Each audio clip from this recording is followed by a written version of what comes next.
Hello everyone, आप सभी का स्वागत है हमारे यूट्यूब चैनल में। तो आज की इस वीडियो में हम अपने HTML के साथ CSS को लिंक करना सीखने वाले हैं। तो बेसिकली जो हमारा CSS है उसे हम दो तरीके से अपने HTML कोड के साथ लिंक कर सकते हैं। तो चलिए इस दोनों ही तरीक़ों को हम करके देखते हैं। देन हम साथ में समझेंगे कि हमारे जो इंटरनल CSS है एंड जो हमारा एक्सटर्नल CSS है, दोनों में डिफरेंस क्या है। तो इसके लिए मैं अपने विजुअल स्टूडियो कोड को ओपन कर लेता हूँ सबसे पहले।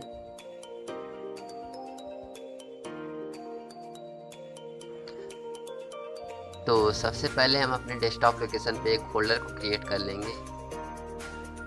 तो बेसिकली इस फ़ोल्डर के अंदर हम अपने HTML और CSS के जो भी हमारे फ़ाइल होंगे हम इसे यहाँ पे रखने वाले हैं। तो इसके लिए मैं अपने फ़ोल्डर का नाम दे देता हूँ लिंक। देन उसके बाद मैं क्या करूँगा, इस लिंक वाले फ़ोल्डर को अपने विजुअल स्टूडियो कोड के अंदर सिलेक्ट करूँगा। तो उसके लिए मैं अपने विजुअल स्टूडियो कोड में चला जाता हूँ। देन उसके बाद फाइल वाले ऑप्शन पर क्लिक करेंगे, देन ओपन फ़ोल्डर। देन इसके बाद हम अपने लिंक वाले फ़ोल्डर को यहाँ से सिलेक्ट कर लेंगे। तो ये रहा हमारा लिंक वाला फ़ोल्डर। देन इसे हम सिलेक्ट कर लेंगे।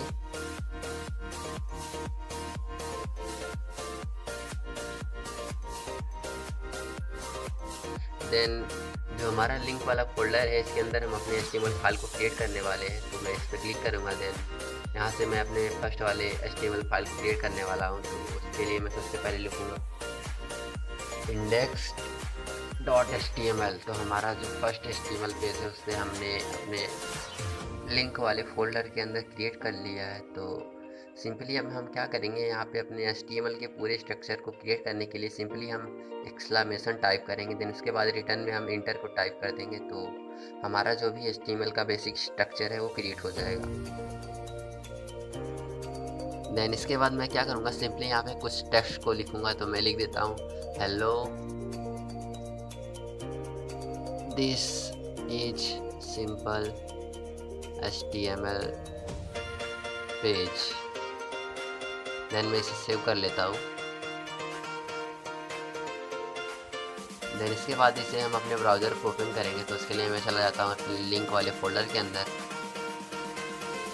देन मैं इसे यहाँ से ओपन कर लेता हूँ। देन जो हमारा HTML पेज है वो क्रिएट हो चुका है। तो बेसिकली ये एक बिल्कुल सिंपल सा एक HTML पेज है। तो मैं अब क्या करूँगा, मैं अपने HTML के अंदर अपने इंटरनल CSS को यूज़ करने वाला हूँ।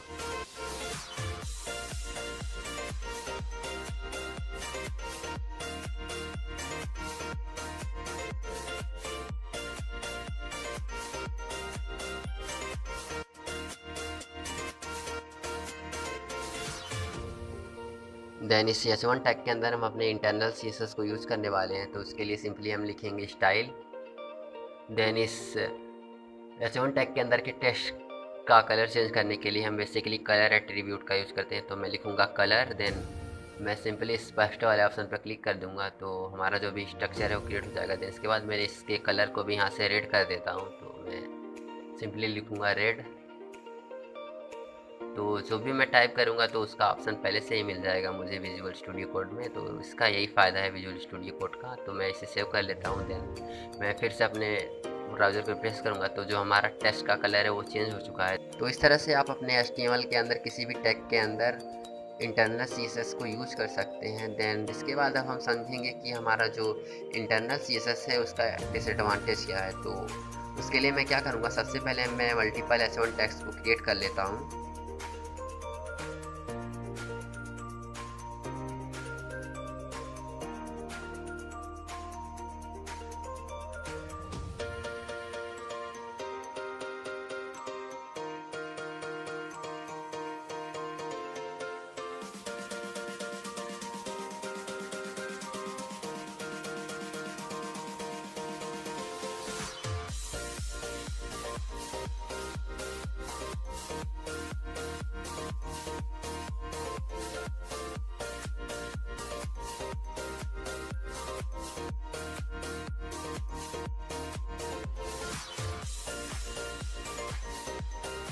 मैं इसे यहाँ से सेव कर लेता हूँ।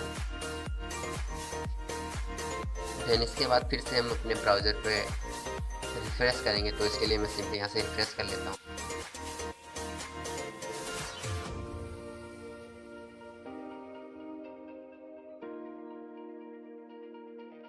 तो जो हमारा फर्स्ट वाला H1 टैग है जिसके अंदर हमने अपने इंटरनल CSS को यूज़ किया है, देन उसके जो भी फॉन्ट का कलर है वो चेंज है। देन जो हमारे अनदर H1 टैग है जिनके अंदर हमने कोई इंटरनल CSS का यूज़ नहीं किया था, उनका कलर सेम है। देन इस तरीके से आप कह सकते हैं कि जो हमारा इंटरनल CSS है वो किसी पर्टिकुलर टैग के अंदर ही यूज किया जा सकता है या फिर किसी पर्टिकुलर टैग के लिए ही यूज किया जा सकता है। देन अब हम समझेंगे कि हमारा जो एक्सटर्नल CSS है वो किस तरीके से डिफरेंस है हमारे इंटरनल CSS से। तो उसके लिए सबसे पहले मैं क्या करूँगा, मैं अपने लिंक वाले फोल्डर के अंदर एक और CSS वाली फाइल क्रिएट करूँगा। तो उसके लिए मैं सिंपली यहाँ पे style.css के नाम से एक अनदर फाइल क्रिएट करूँगा।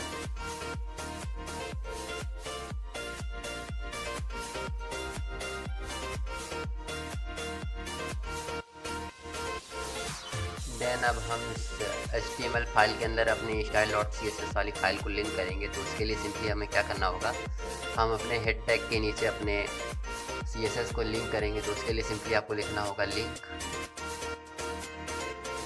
देन इसके बाद आपको टाइप करना होगा रिलेशन। तो रिलेशन के अंदर हम सिंपली स्टाइल शीट लिखते हैं, तो स्टाइल शीट।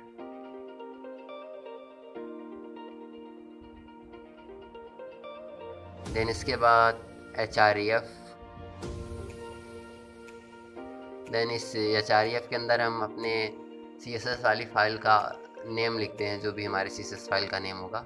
तो मेरी फाइल का नाम style.css है, तो मैं इसे यहाँ लिख देता हूँ।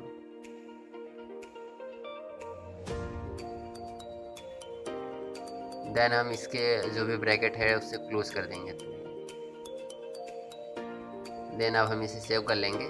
तो जो हमारा HTML फाइल है वो हमारे CSS के साथ लिंक हो चुका है। तो इसके बाद अब मैं क्या चाहता हूँ, जितने भी हमारे H1 टैग है उनके अंदर के जो भी टेक्स्ट है उनका कलर रेड हो जाए। तो उसके लिए सिंपली आपको क्या करना होगा, तो आपको इस CSS वाली फाइल के अंदर आपको सिंपली लिखना होगा H1। देन इसके बाद आपको सिंपली लिखना होगा कर्ली ब्रैकेट। देन इस कर्ली ब्रैकेट के अंदर हम अपने एट्रीब्यूट्स को यूज करेंगे। तो सिंपली इसके कलर को चेंज करने के लिए आपको कलर एट्रीब्यूट का यूज करना होगा। तो आपको सिंपली यहाँ पे लिखना है कलर। देन इसके बाद मैं इसके कलर को कर दूंगा रेड। देन इसके बाद हम इसे कर देंगे सेव। देन इसके बाद फिर से हम अपने ब्राउज़र को रिफ्रेश करेंगे। तो मैं चला जाता हूँ ब्राउज़र पे, देन मैं इसे रिफ्रेश करता हूँ।